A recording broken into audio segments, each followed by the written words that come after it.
Hello, guys, and welcome back to the channel. So I was preparing a Rocket Lab video, but how is it possible to focus on anything else than the Starship 7 launch? So I was thinking, okay, I'm gonna live stream it with you. So let's watch this together. Maybe Matt Money is going to be coming in. We're going to see. So let me just share the SpaceX feed. And Starlink, you global have to let me navigation, know and if there RF is sound communications and into if a you hear single what they're unit. saying. There And should then be on the sound sides of the right now. vehicle, we So have if these you're here, catch please fittings. let me They're know if non-structural, you but have we're going to be sound able or to not. see how they perform thermally during reentry. We also smoothed I'm part of actually that also tile going line to check. to address some hot spots that we saw during entry on the last flight. Now, the ship and the booster, they weren't the only thing to get some upgrades on the ground side. Several radar sensors will be tested on the tower catch arms as we experiment with additional ways to measure distance between the arms and the vehicle while we prepare for ship catch. Now, this is just a handful of the many upgrades included on this flight that make this the most capable Starship that we've flown so far. And then something really cool has me super excited. We're going to be deploying 10 Starlink simulators that are similar in size to our next generation Starlink satellites. With pretty unparalleled payload capacity and full reusability, Starship's going to be able to deploy our more advanced V3 Starlink satellites, which is going to help us continue to revolutionize global connectivity. Each of those Starlink V3 launches on Starship is going to add about 60 terabits per second of capacity to the Starlink network. And that alone that's more than 20 times the capacity we're getting with every V2 Mini flight on a Falcon 9 right now. That just helps further Starlink's impact in the coming years as we expand access to high-speed internet all around the world and eventually beyond. And those Starlink simulators are going to be on the same suborbital trajectory as Starship, and they're expected to demise upon entry. Starship itself, its trajectory looks very similar to all of our last several flights, suborbital, splashdown targeted into the Indian Ocean, a couple hundred miles off the western coast of Australia. And then the other on-orbit thing we're doing is going to be relighting a single Raptor engine while in space. We knocked that out last time. V2 ship, new propellant system. Let's do it again on this one. Ship's going to be busy. Now, of course, we can't forget to add that today's Super Heavy booster is reflying flight-proven hardware for the first time. A Raptor engine that flew on the booster that was caught during Starship's 5th flight test. You can see it there on your screen. This flight-proven engine, we've got Raptor 314 there, hence why there's a piece of pie on this nozzle. Maybe we can get that image rotated so you can see it a little bit better. Yep, there we go. If you didn't already know, we like our jokes around here. So that's what we have planned for today's flight test. And so far, everything is on track as we continue to count down. We're now within 23 minutes of launch. We're at 22 minutes and 52 seconds. Everything continues to look good. Still a little breezy, but that's okay for us. Yeah, we set up our desk in a wind tunnel today. It's probably windier here than it is anywhere else, but weather's cooperating, really clear skies, no rain today, still well within our limits for booster launch or catch. Not tracking any issues on vehicle as we continue to count down. We're still loading prop on board. Our range team also reporting that the range looks like it will be clear at our current T0. So that's super important. We're going to keep an eye on that all the way up to the end. As for what we've already done with the vehicle leading up to today, we stacked the vehicle over the weekend. We lifted the ship on top of the Super Heavy booster. Hours ago, we cleared the site of all personnel. And of course, our flight controllers came on console, some of them sitting in the building behind Dan and I. And as Dan mentioned, the range team was deployed. They are standing by in the Gulf to make sure that the booster has a clear to return back to here at the launch tower, but also they're located in the Indian Ocean, standing by to make sure that the targeted landing zone for the ship is also clear as well. And then we knock out a whole bunch of things in the hours before launch. We do an alignment on all the guidance, navigation, and control. We did tank purges, pressure checkouts, make sure we were ready for prop load, check the booster, quick disconnects, and the ship one. We demate the chopsticks. We actually do a little wiggle check on them, make sure we have control, as we're going to be using those for catch. Load up all of the hydraulics that are on the tower, and then we did the initial locks and methane chills, getting them ready for prop load. Now, speaking of prop load, we conducted the go, no-go poll for prop load at 3:30, so a little bit less than an hour ago. All was good there. Prop load is underway. The LOX load on the booster started at T-minus 45 minutes, and fuel started at T-minus 43 minutes. Booster fuel will start at T-minus 41 minutes, and then LOX on the booster started at T-minus 35. So that will all wrap up at T-minus 3 minutes and 20 minutes on the ship side, and at T-minus 2 minutes and 50 seconds on the booster side. So everything is looking good. Propellant is loading. Yeah, looks like we're about half full of everything on booster, 3/4 of the way there on ship. Looking good for a launch today. With that, though, let's jump over. Let's check back in with Jesse real quick and all of our teams out at Hawthorne. Thanks, Dan and Kate, and great to hear the updates with the vehicle as we prepare for liftoff. There is a lot more people here, as expected.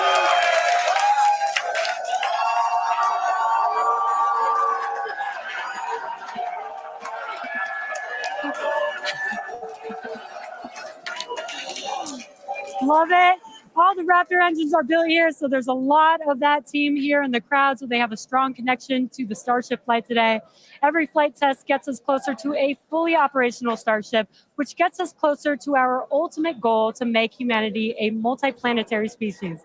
To establish cities on Mars, we're going to need high-cadence, low-cost flights for cargo and crew. As the only fully reusable rocket with this kind of capability, Starship is the only vehicle in development that will be able to unlock our multi-planet future. Starship uses a first-of-its-kind on-orbit propellant transfer to refuel in orbit in preparation for these long trips. With milestones like ship catch and in-orbit prop transfer coming up, 2025 promises to be huge for Starship and our journey to Mars, with our first trip currently planned for the end of 2026.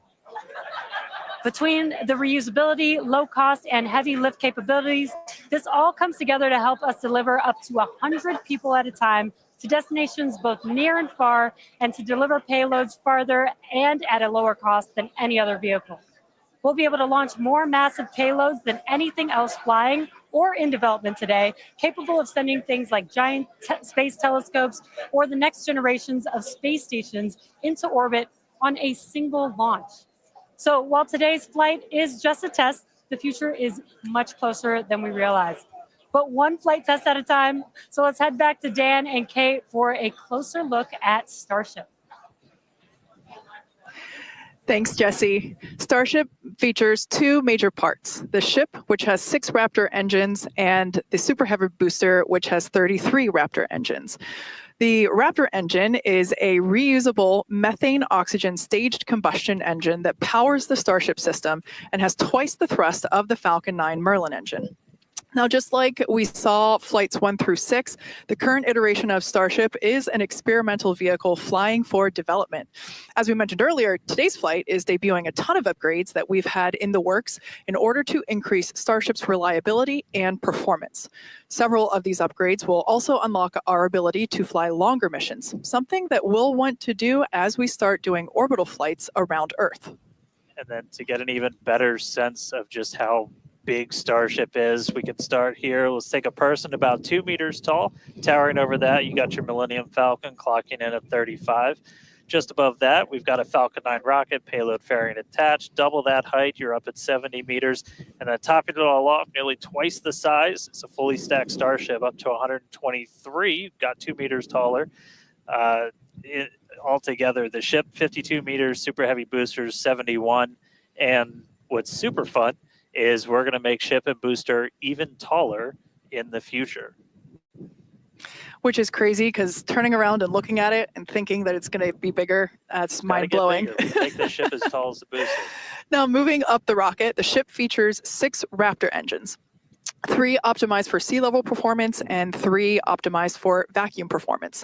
Raptor Vacuum, or RVAC, is a similar design to the Raptor engine, but features a larger exhaust section and a larger expansion nozzle to maximize the engine's efficiency in space. Our upgraded ship that we're debuting today carries about 300 more tons of propellant than the last flight's ship, bumping it up from 1,200 metric tons to about 1,500 metric tons. It's a lot. The ship is designed for vertical takeoff and landing on any hard surface. Now, the ship is also outfitted with newly redesigned forward flaps that are used to aerodynamically control the vehicle's attitude during atmospheric flight and enable a precision landing. The new flaps are lighter and positioned more leeward or away from the heat shield. Now, to reach full reusability, the ship has to be able to survive re-entry not just one time, but multiple times. The ship's heat shield is essentially what does the job for that. We've been iterating on that every single flight, building towards that heat shield that requires no refurbishment between flights. Now, the heat shield is composed of thousands of hexagonal ceramic tiles. They're designed to insulate the vehicle during that atmospheric entry where temperatures ramp up to as high as about 2,600 degrees Fahrenheit. A rapidly reusable heat shield has never been flown in history. So continuously improving this, flying new experiments, those are all key focuses of all of our flight tests right now. And in between the first and second stages is our hot stage, which we saw in actions on flights 2 through 6. The hot staging maneuver is when the upper stage engines are ignited before the booster engines, before those booster engines are completely cut off. With hot staging, the rocket never stops accelerating during separation, so it's more efficient than traditional stage separation. One of the hallmarks of Starship flights are the incredible views that we get throughout flight, of course, courtesy of Starlink. Every day, we're working to expand the Starlink network, both on Earth and in space. Here's Jesse with more. Fans of Starship may know that Starlink enables us to bring you lots of unprecedented views, both from space and here on Earth. In addition to the dozens of cameras on Starship itself, we also have mobile Starlink camera kits deployed in the Indian Ocean, connected to our aerial assets and all around Starbase, which all come together to help tell the incredible story of Starship, both on and off planet. Thanks to Starlink, Starship is capable of streaming more than 120 megabits of real-time, high-definition video and telemetry in every phase of flight, providing invaluable engineering data to help engineers rapidly iterate across all systems. And all of that streaming data will be put to good use with the more than 30 cameras on the vehicle for today's flight test. Starlink is the world's largest satellite constellation, operating in low Earth orbit to deliver high-speed, low-latency broadband internet, providing access to people around the world, many who have never had connectivity before. Starlink now serves more than 119 countries, territories, and other markets. And here at SpaceX, we've been developing Starlink's communication capabilities not just for humans on Earth, but for astronauts in space. Our recent Polaris Dawn mission, we deployed a high-speed internet connection in Dragon for the very first time.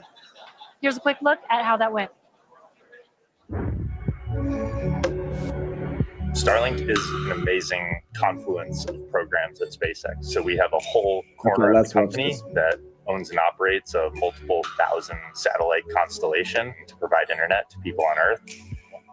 So Dragon was modified for Polaris Dawn to have a laser and a Star Trekker inside of the trunk. And then it will obtain internet, both uplink and downlink, through that laser link. And it's connected to a Wi-Fi router, just like you would have in your house. Getting online with Starlink was super easy. It was just like getting online at home, and even easier, perhaps. It just connected automatically and then worked seamlessly. And then it was just internet in space. The Starlink performance on orbit blew us away. It enabled us to talk directly with Mission Control team, and it also enabled us two-way video connection with our families back at home. So it just was an incredible resource. One of my favorite memories is, all four of us in different parts of the spacecraft on phones with our earpieces talking to our families. Get to show them the perspective that we have of Earth. It was very cool to bring them into the mission that way. I was able to show my kids and my husband, what it looked like to be floating in space. I got to show them out the window. Well, my husband even exclaimed that at one point we hung up the call and he called back and I answered and he was like, I called space. Starlink on Dragon is something that we want to include because we have this company within SpaceX that has space-based internet. So what not a better way to test space-based internet in space? From connecting astronauts in space to providing high-speed internet to more than 4.6 million active customers here on Earth, the Starlink team is laser-focused on expanding coverage, increasing speeds, and lowering latency so that we can connect as many as possible around the world and beyond. Last year, we activated Starlink in 27 new markets and are now covering a global area home to 2.8 billion people, including those who live in some of the most remote places on Earth. To meet the growing global demand for high-speed internet, SpaceX opened a new 700,000 square foot factory in Bastrop, Texas, and introduced Starlink Mini as well as an upgraded version of the Starlink Standard Kit. The SpaceX team also achieved an unprecedented launch cadence, conducting 134 Falcon launches, with 89 dedicated to expanding the Starlink constellation. With each launch, Starlink adds more capacity to the constellation and continues to expand its coverage, connecting even more people in underserved and hardest to reach areas of the globe. Now, while our mission to connect the unconnected is far from complete, you can check out some of the Starlink team's highlights from 2024 and learn more about how our customers are furthering Starlink's impact around the world at starlink.com/stories. And a little bit closer to home, we do have a few updates for those impacted by the fires here in Southern California. So far, the Starlink team has provided about 1,350 free kits to fire departments and other disaster response organizations from down in Orange County all the way up to Malibu. That is in addition to applying free Starlink service for thousands of customers impacted by the fires all across the Los Angeles area. And just as critically, since enabling our direct-to-cell satellites with T-Mobile, more than 120,000 text messages have been sent, allowing those in impacted areas to reach loved ones, text 911, or receive emergency alerts. I've never been prouder to be an employee at SpaceX for moments like that where we can help the people and community around us. Make sure to follow at Starlink on X for updates as we continue to work with local response teams, and check out starlink.com/LA wildfires for more information on these efforts. But back to today's flight test. One of our objectives is to return the booster to the launch site where it will be caught by the tower as we did on flight test 5. So let's head back to Dan and Kate for a catch primer. Thanks, Jesse. We are now T-minus 8 minutes and 40 seconds until liftoff. Flight controllers on console there in the building just behind Dan and I. You can actually see the rocket in the distance at the pad 6 miles away. Our excitement is growing. I already am not sure if I'm going to be able to remain coherent after witnessing this, so looking forward to it. You'll be all right. You'll be all right. Just a quick status check. The ship fully loaded in its main tanks on LOX and fuel. We're going to load the header tanks, and booster is going to be closing out real soon as well. Let's talk about that second catch attempt, though. So we're going to use the tower's 2 gigantic robotic arms, call them the chopsticks, same thing we used to stack Starship onto Super Heavy for all the integration ahead of a flight, and that's what we used to catch by moving stuff like landing legs from the booster to the ground side. It's a lighter booster, means you can carry more into space. Now, in a nominal operational scenario following liftoff and after the 2 stages separate in flight, Super Heavy will return to the launch site, reignite its engines to slow the vehicle down, and the tower's arms will catch the rocket booster. And just to get to this point, just like before, thousands of distinct vehicle pad criteria have to be met prior to that return and catch. We need healthy systems on the booster, healthy systems on the tower, and a manual command from our mission flight director for the day. If we don't send that command before the boost back burn ends, or if any of those automated checks kick us out, that's what happened on Flight 6, the Super Heavy booster will divert to an offshore trajectory, and it'll go out and do a landing burn and a soft splashdown in the Gulf of Mexico.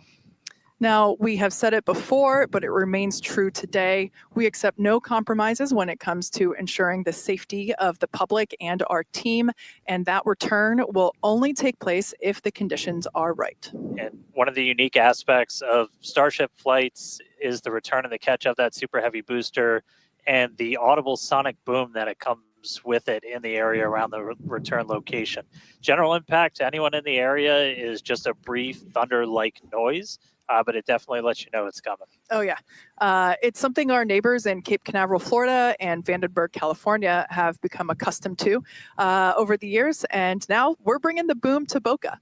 So here's a peek of what to expect.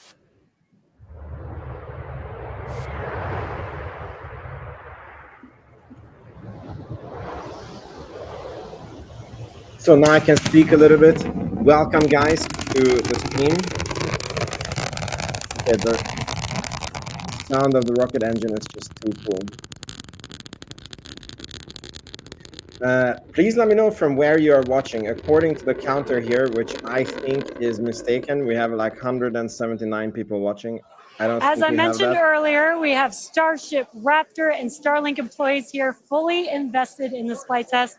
And of course, many other SpaceX employees also here across our site supporting their teams, their teammates. Every flight test has been pretty unique, and we're all very excited for another round of firsts, but I'm pretty sure the crowd is looking forward to potentially watching those chopsticks catch another booster.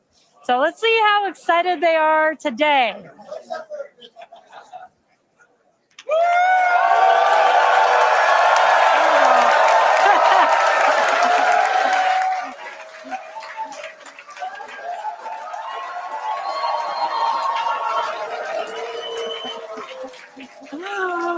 Just under 5 minutes to go. We are all very excited here. We're going to send it back to you at Starbase for the final minutes of the countdown. Kate and Dan. All right. Thank you, Jesse. So if you just tuned in under 5 minutes ago, you picked the right time to do it. Just a quick status check. So we're almost fully loaded on the booster. We'll be fully loaded on the ship, fully loaded on the booster coming up soon.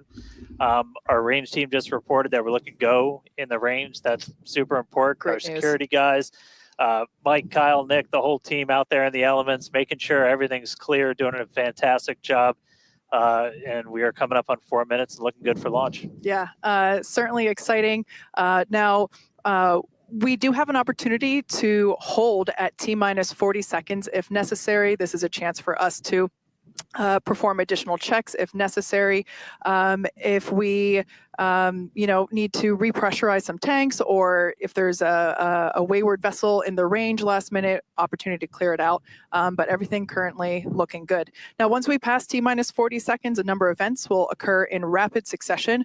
The ground spin and ignition systems come up to flight pressure. The ship will go to internal power. After that, the quick disconnect or QD arm lockout is removed in preparation for retraction, which will happen shortly after T0.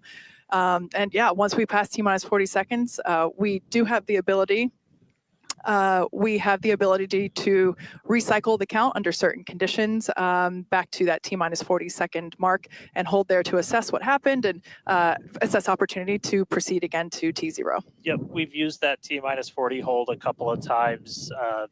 Boat's usually one of the items, but we aren't tracking anything right now that would cause us to hold there.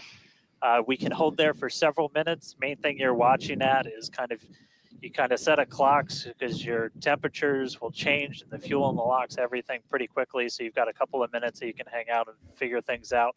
There are items that if we pass them, we're scrubbed for the day. One of the main ones is that flame deflector at the bottom of the launch mount. Water begins flowing for that at the T-minus 10 second mark. If we scrub at any point after that, we'll be done for the day. And then teams will need to refill the deflector as well as all of our prop that we use to load on board the vehicle. It's pretty much just under 11 million pounds of prop sitting on that thing right now. And we can actually recycle in about 24 hours now. Which is incredible given the sheer volume of propellant that is on board the vehicle there on your screen. All right. Coming up on the 2 minute mark. Again, a lot of ambitious things on the plate for Starship today. T-minus 2 minutes. New ship, new year, a lot of upgrades, doing a lot of ambitious things in space this time. Our first payload deploy, relighting a Raptor engine. We're looking good. So as we mentioned before, we have an opportunity to hold at T-minus 40 seconds, not tracking any issues at the moment that would be necessary right now. So fingers crossed we can pass through that checkpoint without stopping. but the folks on console are continuing to evaluate the launch commit criteria, making sure that the winds are within limits as well as any other weather restrictions. But man, compared to yesterday, this is a textbook gorgeous day. Oh yeah, little breezy today, but we got clear blue skies. Oh my God, we're for a launch 1 today. minute away very So at this soon, point, guys. all the prop has been loaded on the vehicle. We've closed everything out. We're So doing let me our know in the final comments, do thrust you vector think we're going to control, catch or the steering booster? for the engine checkouts. Once we hit the 30-second mark, we'll hear the flight director give the final go for launch. So we're under a minute. As we said, we're not expecting a hold at T-minus 40, but do not be shocked if that happens. It has happened in the past, and we can hang out there for a couple of minutes if we need to. If memory serves me right, we hold my breath for 4 seconds. Pass through prop load gate. All right, we passed right through that prop load gate. Hot It's diggity happening, dog. guys. All right, so we're going to let our flight director, Ty Huntington, take Flight it directors, away. go for launch.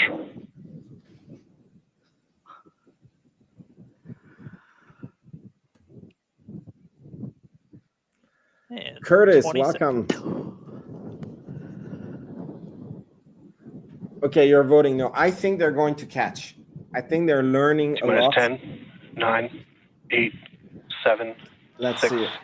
5, Like 2 no's, 1 4, yes. 3, 2, 1.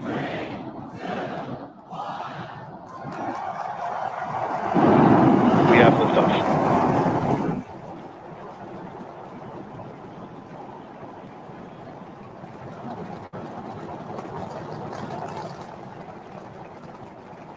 Vehicles pitching downrange. What a beautiful freaking flight. Booster check pressure is nominal.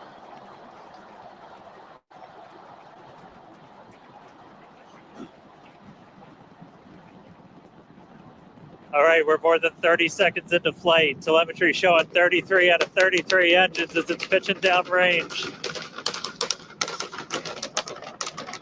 Booster, chip, avionics, power, and telemetry nominal. Hearing good call outs on the ship and booster avionics. You just heard the rumble hitting us about 6 miles away. Watching Starship arc into just endless blue skies What is right this now. thing flapping here on the left of the screen? Vehicle supersonic. I'm More cable, than a they minute left into loose. flight, the vehicle's supersonic.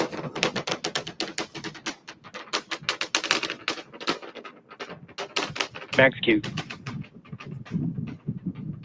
So we just passed through max Q. That's the greatest stress the vehicle is going to experience on the way uphill.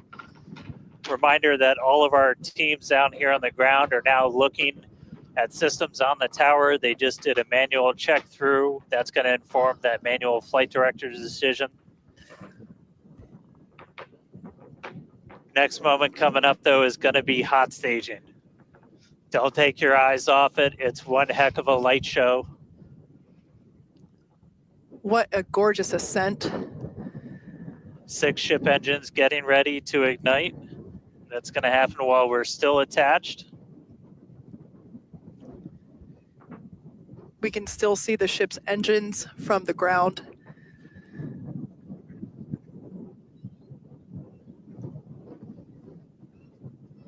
Got a little under 30 seconds away from that. We are hearing good call outs on the tower preparedness from the manual checks. Reminder though, we've still got automated checkouts on the booster and the ship itself.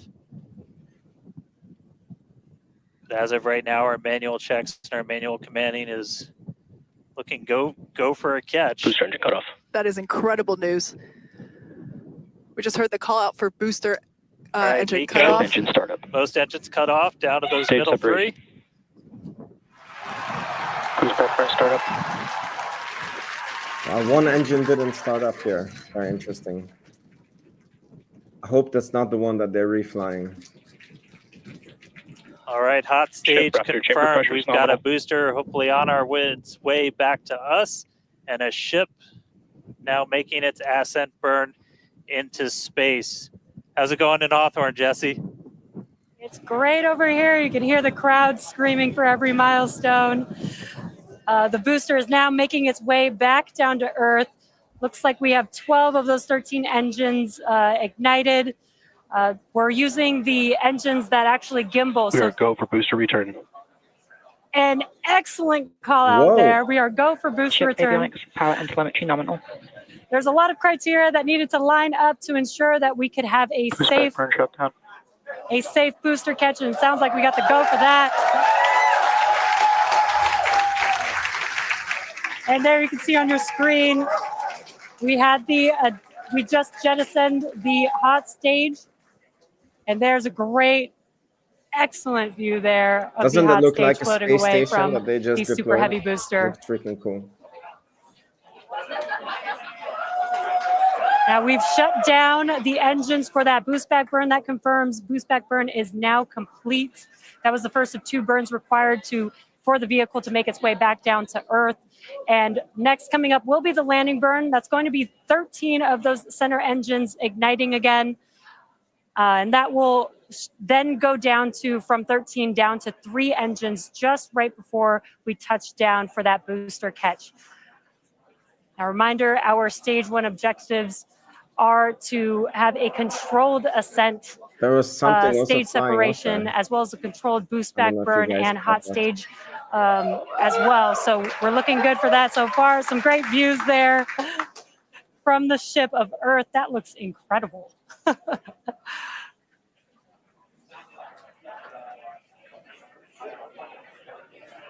Now Starship's ship is still firing its engines right now. Starship trajectory nominal. And great call outs. Starship trajectory is nominal. You can follow along the telemetry, the altitude in the bottom left-hand corner for the super heavy booster, as well as the bottom right-hand corner for the ship. And these views are just amazing.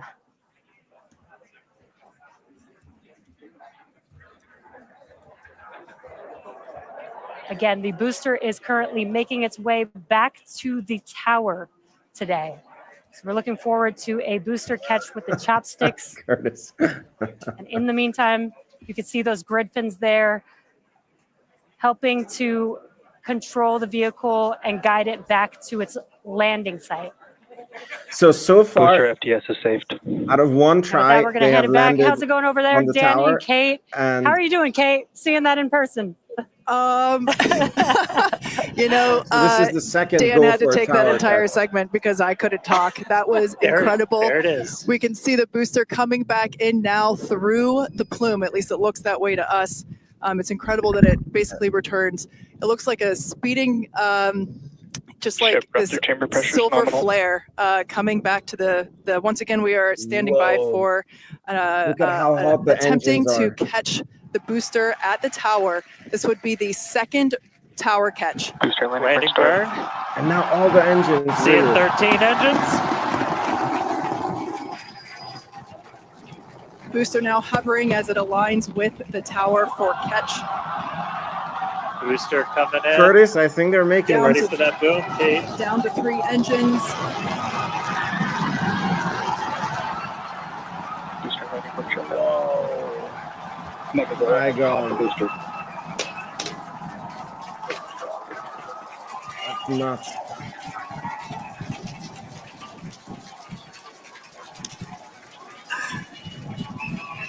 That is freaking nuts.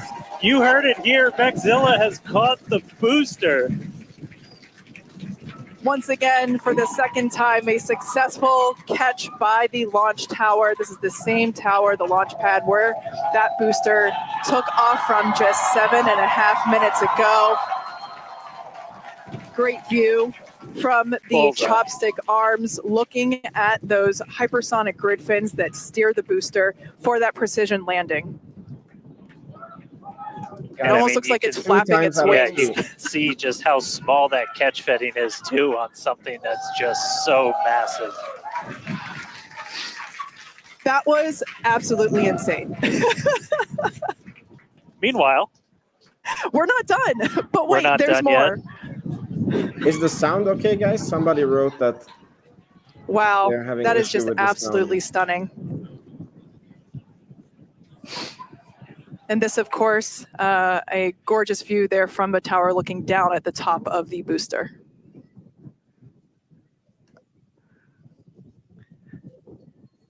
all All right, and we are tracking.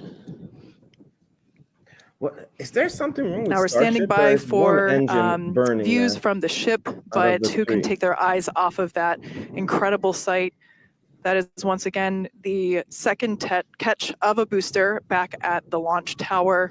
It was incredible to see it come back down, just this silver flare in the sky. And we can still see the launch plume behind us, and wow, that we definitely I can't speak for you, Dan, but that was very moving for me.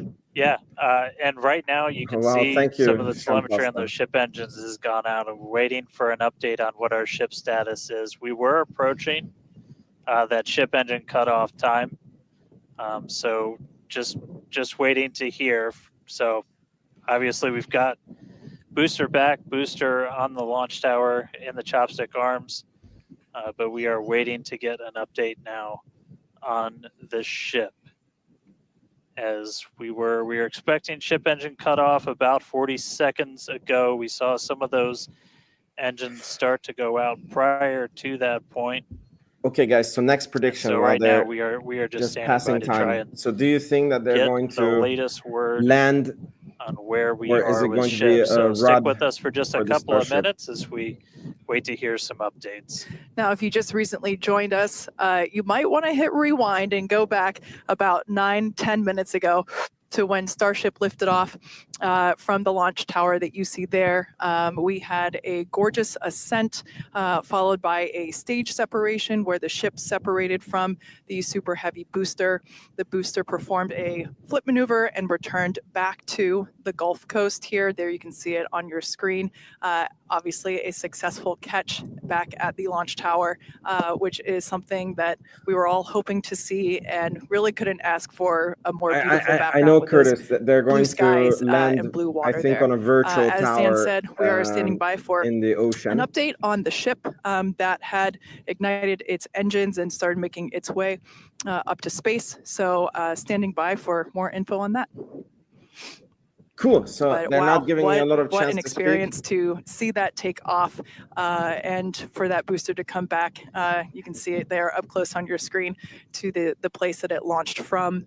Once again, there were thousands of catch commit criteria, which is basically just all the things that we have to assess and evaluate and basically make sure that they are make sure that everything is clear and acceptable conditions, both on the vehicle side as well as the tower side, in order to enable that catch. So obviously from the last two flights that we have done, where the flight 6 we attempted but had to divert into the ocean, and then on flight 5 we did have the first ever successful catch of the booster. We used the learnings of those two flights to hone in that catch commit criteria, and we saw success today, which is pretty awesome. And just a quick status check. So we currently do not have comms with the ship. So trying to figure out exactly when that happened and exactly what happened. So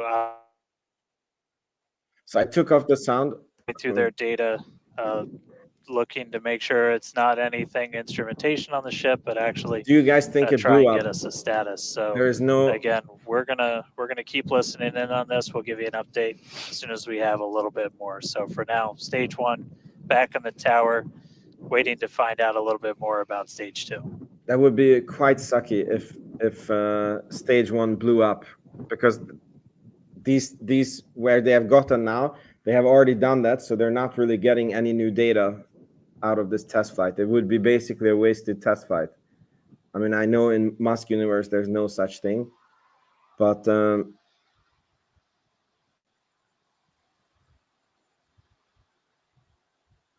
yeah, exactly, Curtis. Not only no video, but no telemetry.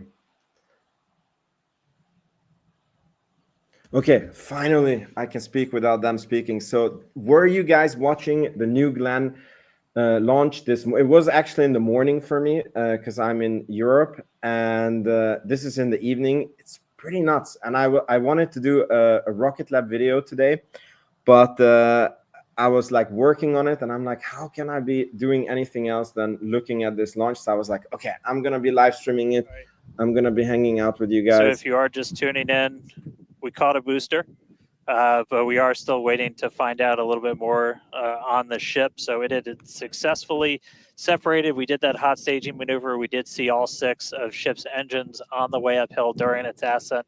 But as we were getting to the end of that ascent burn, we saw engines dropping out on telemetry, and we have since lost contact with the ship. So again, we're still listening in on the loops, trying to figure out how much we can get right now.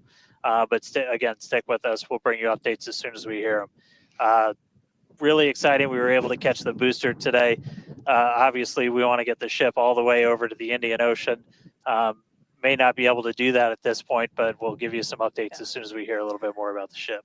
For those that didn't catch earlier, this was a new version of the ship. This was its debut flight.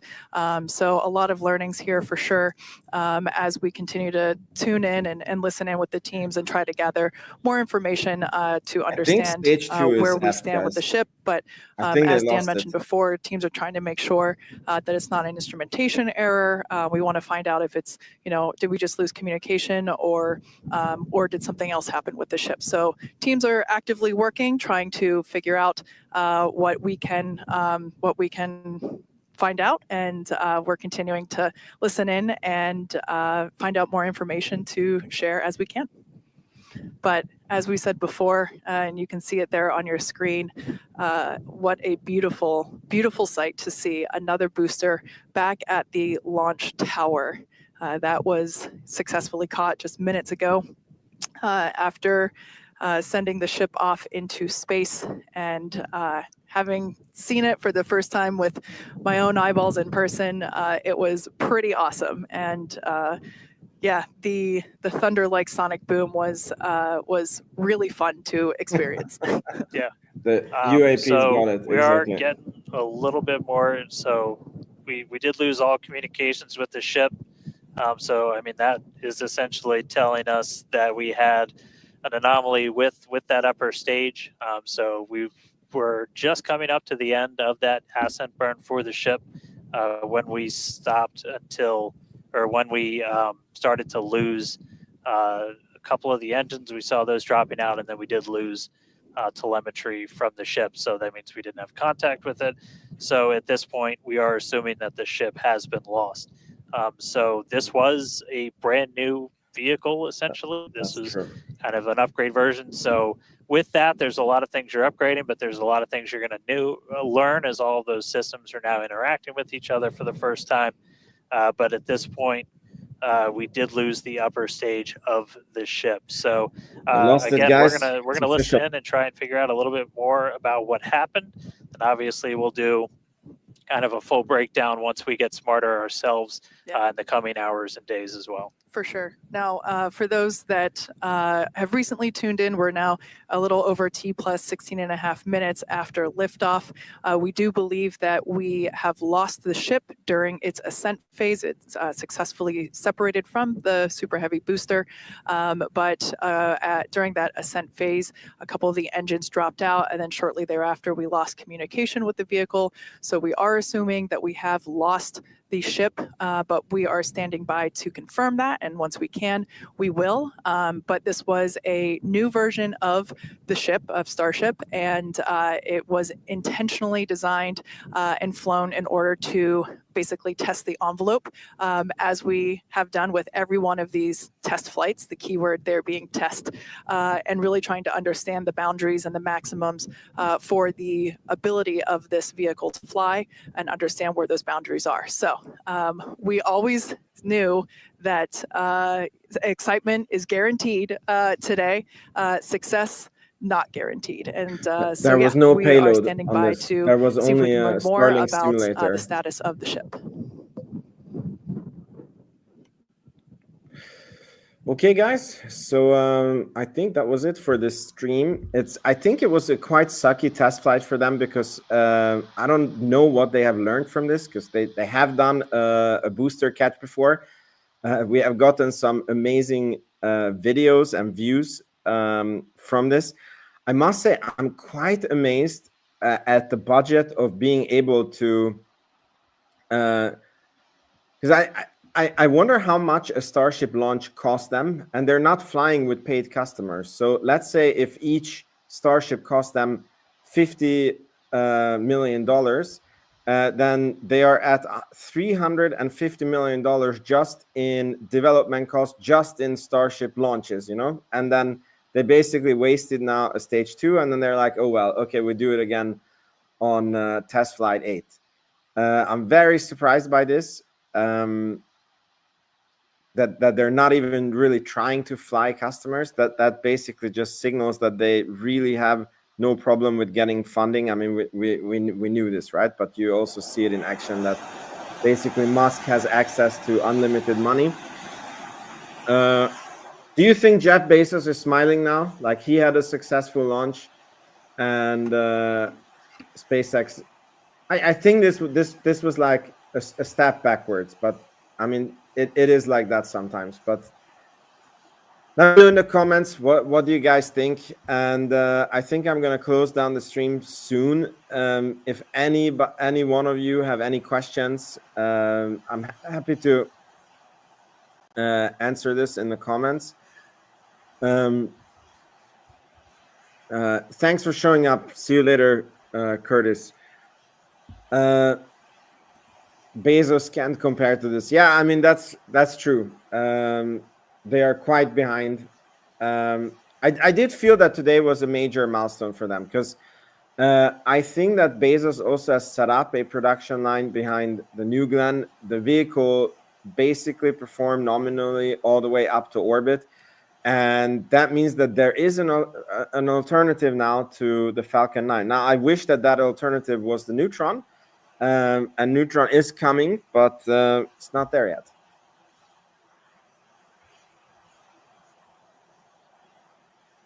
Yeah, SpaceX is so ahead. I agree.